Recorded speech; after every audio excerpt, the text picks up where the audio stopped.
Hi everyone, let's go over my bullish and bearish Elliott Wave scenarios on Bitcoin, starting on the medium time frame with the bullish scenario where we're looking for a wave 5 to form, and the target area is between 44.7k and 52.2k, after which we then expect a bigger rejection and move towards the downside. That also means that this wave 4 is then finished, and there are multiple counts for this wave 4, but the one I have on my chart at the moment is a WXY with a flattened W, double zigzag in X, and then a zigzag in wave Y, ending for looking for a 5 towards the upside, which then means we're looking for an impulse. In this scenario here on the 1 hour chart, we are then looking for a wave 1 in a diagonal, wave 2 zigzag, and then we're looking for then a 3, 4 and one more high to be made at least in then a wave 5, where we also have that yearly level above price at 46.2k. Important is the target area for wave 4, which is between the 0.236 and the 0.5 Fibonacci, taken from the low of 2 to the high over here, which is between 45k and 44k, which has been hit, as you can see over here. However, it has been hit before the 1-to-1, and for a wave 4 it is less common to be shorter than a wave 2 in time. Usually wave 4 is longer in time than wave 2, so this is something we take into account, and it's completely fine for a wave 4 to be 1, 2 or 3 times longer than wave 2. But if we start to get to the 4, 5 and the 6, we also have to think of other scenarios. Now the invalidation for a wave 4 is if price would move to the downside, hits the 0.618 at 43.5k.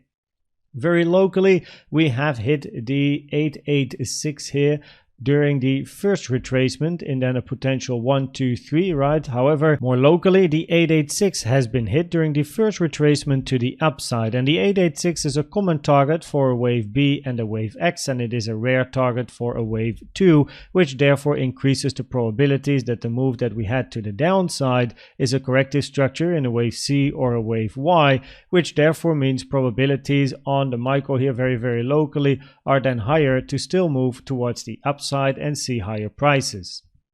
If we zoom out once more and we go to the bearish but eventually bullish scenario, we are looking for a bigger impulse to the upside, where we then have a wave 1, 2, 3 is already finished. This is all part of a wave 4, a bigger range, and then we're looking for another at least wave 5 to the upside. In this scenario, for this wave 4, preferably it ends after the 0.382 Fib time, taken from the high of 1 to the low of 2 and then put on top of the high of this wave 3, comparing wave 2 with wave 4 in time. Now, because this wave 2 is long and shallow, wave 4 can be short and deep, rule of alternation in Elliott waves. The 0.382 is sitting on the 31st of January this year, and preferably wave 4 ends after that 0.382. Now in this scenario, we are then looking for a bigger 3-wave structure over here, and then an A, B, C expanding flat, which then likely is only the first structure of a bigger 3-wave structure in this wave 4, where we then have a flat and then a BX and a CY to come, to then finish after the 0.382 and potentially before the 0.618, which is sitting on the 6th of March this year. Target area for this wave 4 here is between the 0.2360 and the 05, taken from the low of 2 to the high of 3, which is between 40k and 34.8k, with the invalidation at 32.4k. More locally, that then means, right, we're looking for a flat structure in an A, B, C, and as you can see, we have hit the target area for a wave B. This area here is between 45.3k and 46.6k, which also includes these 3 levels over here. We have the monthly that is acting as resistance at the moment, yearly at 46.2k, important level, and the daily just above at 46.6k. Now on the micro, we are then looking for a 3-wave structure to the upside, because we're then looking for a wave A, eventually a B and a C, which then means wave B has to be a 3-wave structure. It can't be a 5-wave structure. So in this scenario, we are then looking for an A, B, C. 5-wave A in a contracting diagonal, 3-wave B, and this is then all part of your wave C towards the upside. Now in this scenario, you can see I have many lower time frame counts over here as well, where in yellow we are then looking for 1, 2, 3, 4, 5. In purple, we then have a subdegree count of yellow, 1, 2, 3, 4, 5, and then in purple, 1, 2, 3, 4, 5, right? So it's just going to lower degrees in Elliott Wave counts, but we're then looking for a yellow 4 and then another 5 towards the upside in this scenario, where the low over here has been made on the 3 fib time taken from the high to the low of 2, put on the top of wave 3 to compare the time of 4 again with 2, which is fine for a wave 4. But what you also see is that on this time frame here, price is now ranging between the 5 and the 6 fib time, meaning if price does come down, then it lowers the probabilities that another high to the upside is a wave C, and it increases the probabilities that if price moves down and then moves up once more to take the highs, that this is a potential wave 5 or continuation and then a bigger impulse to come, right? Now, if price moves to the upside right now, then the probabilities are still there for a potential wave C as well as an impulse for a potential wave 5. More locally, over here, if price, we always have to consider, if price already made the high and we are looking for a bigger move to the downside, then there's 3 scenarios we have to keep in mind: an impulse, a diagonal, and a double 1, 2. For an impulse, we look for 1, 2, 3, 4, 5, no overlap between 4 and 1, but that is the case. There's a lot of overlap over here, so we're not looking for that scenario. Then we have a potential diagonal, but in a contracting diagonal, preferably your wave 3, and then a 1, 2, 3, 4, 5. Preferably your wave 3 is shorter than your wave 1.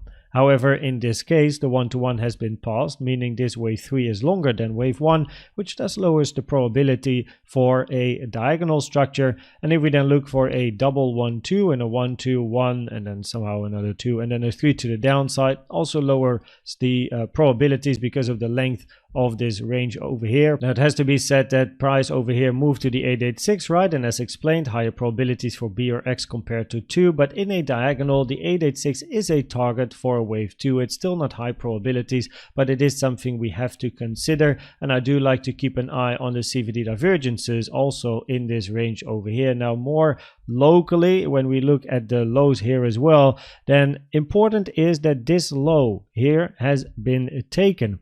And the fact that this low here has been taken does increase the probabilities a bit that price is going to look for lower prices still, because either we're then looking for a 5-wave structure or we're looking for an ABC here, right? 886 touch, higher probabilities for B or C, where this is then your potential C. But then this becomes a 3-wave structure as well. Then you have a 3, 3, and you're going to be looking for another move to the downside. So just because this low has been taken, it increases probabilities to look for one more low potentially. Now, the 0.618 has been taken or taken from the high to this low over here to the high for a potential WXY, but then we have to think about a double zigzag, and then you have a zigzag in W, zigzag in X. But then what is your wave Y? Wave Y can either be a zigzag in a sharp double zigzag, but this looks 5 wavy to the downside, not 3 wavy, and a 5-3-5. It can also be a flat, but this is not a flat. And a wave Y can also be a triangle, but clearly this is also not a triangle. So not great probabilities for me that this is a wave Y, which therefore increases probabilities to potentially still take that low, and then we'll take it from there, because below price we do have some good support.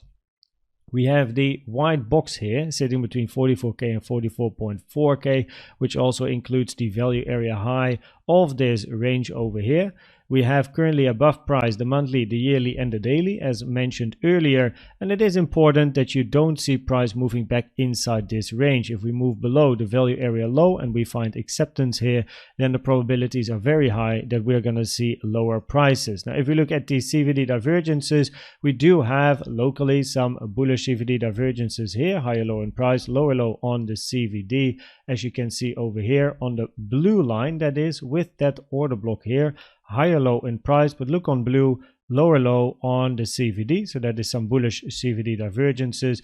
We also had it at the low, higher low in price, lower low on the CVD, also bullish CVD divergences locally, but these already played out. And now we're going to keep an eye on what else is going to form here depending on what price likes to do. And if we then look at the probabilities of the different scenarios, then on the medium time frame and the low time frame, I'm neutral at the moment, just waiting patiently for more information to come. On the micro here, looking for one more high, also with that 886 touch, and then the potential of all of this being a wave 4, but we're going to keep an eye on time. But more locally over here, probabilities would suggest that we could look for another move to the downside over here.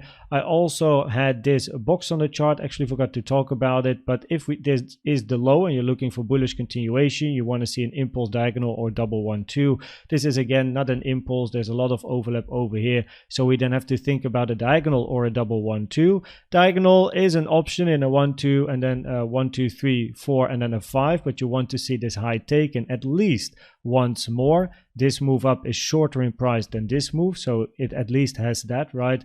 And for a double 1-2, 1-2, 1-2, we definitely want to see eventually bullish continuation on high volume as well, but currently it doesn't have the highest probability because of the structure that we have over here. So yeah, could at least I keep my eyes open for another low and then potentially finding support on this white box over here as mentioned. So I hope that this video was helpful or valuable to you. Please check out the most recent educational video I've made about the best trading indicator you can use in my opinion, which is the CVD. And for now, thanks for watching and subscribing, and I'd like to see you at the next one. Bye bye.